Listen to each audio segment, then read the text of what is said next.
Hello, hello. It's been a while since I have last posted on YouTube. Even so, I've promised that I will be back on a weekly basis. I wanted just to update on what's happening in my world, exploration I'm doing on how AI is reshaping careers.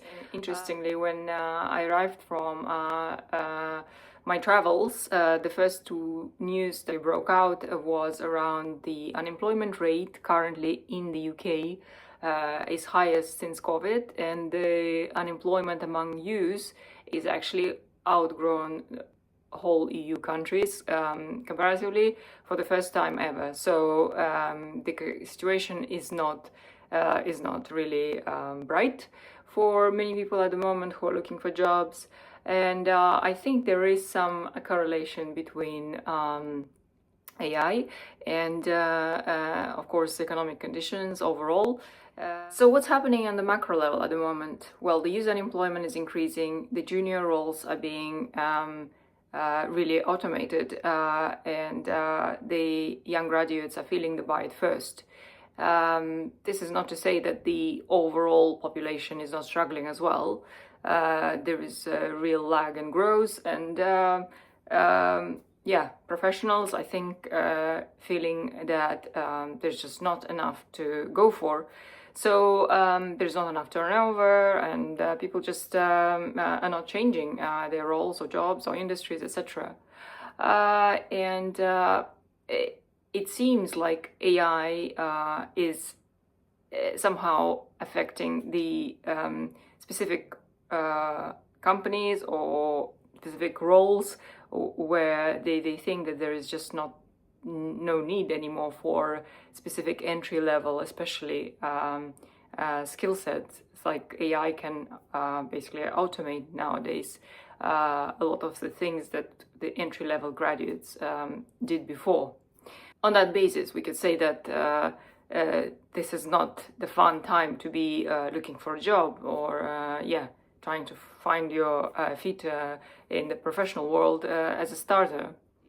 I went to the Google event last week, and it was interesting to hear how companies actually facing this real shift and real difficulty in adopting AI. And there was a conversation around regulation and cross-border scaling of AI models and compliance and security and whatnot. There was a panel of various experts, and when I asked what do they think around the actual augmentation of specific tasks, human tasks with sort of AI, how it's affecting their teams, the design of their teams, and the scope of the work that they do.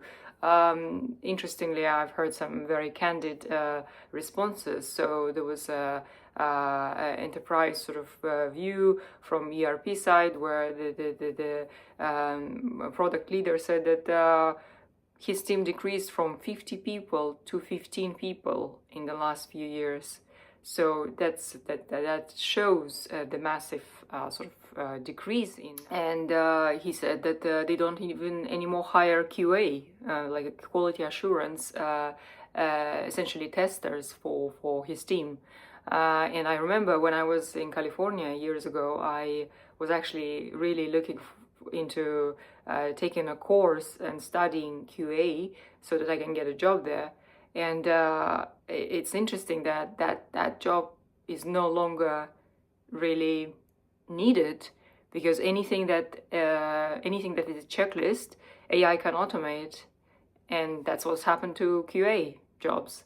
So that's one. And then there was another ML engineer, machine learning engineer from self-driving sort of startup, where he said that 90% of his job was before, I mean, out of 100 tasks he did, 90% he was focused on, a lot of it was around coding, whereas now he doesn't do any code, sort of overview, orchestration, and overlooking verification and security side of it, and then decision making, but the 90% of the code now is outsourced to the AI agent. It's pretty amazing. I think what's happening within kind of company settings, how the role compression is actually taking place as we speak, and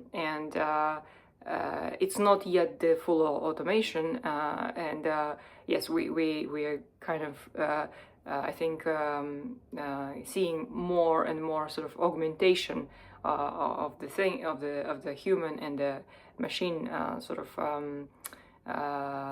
coordination of performing specific tasks. Yeah, so practical advice for professionals, I would say that you've got to look at your role, really. You've got to think critically, and while you potentially we can call it audit of your role, what you do, and understand where exactly you do more execution style type of work, like maybe drafting, researching, writing specific like memos or yeah, summarization of those, and where you actually do more judgment-based work, like decision making, communication, relationship building, and that's where you sort of should be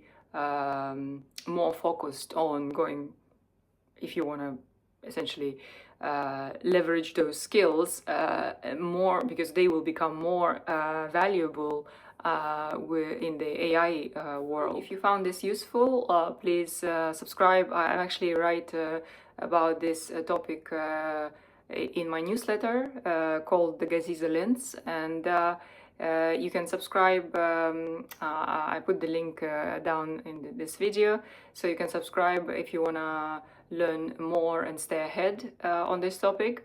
And I will share more on this video, like videos like this as well down the line on YouTube. So please hit subscribe to my channel if you want to keep up to date, and I'll see you next time.